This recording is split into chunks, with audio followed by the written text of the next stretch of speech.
लइकन के दिलवा दीवाना करेलू, मंगलू पचुमा गोरी नाना करेलू, गली गली घर दौड़ले बाड़ू,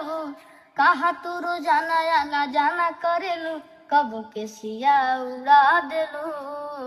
कबू कनखी दबा देलू, ए रानी हो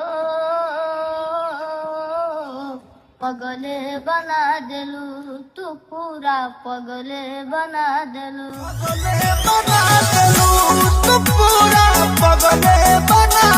लइकन के दिलवा दीवाना करेलू,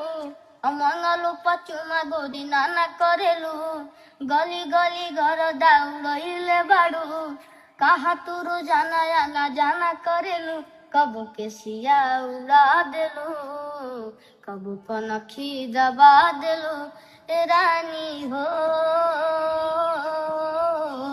पगले बना देलू, तू पूरा पगले बना देलू।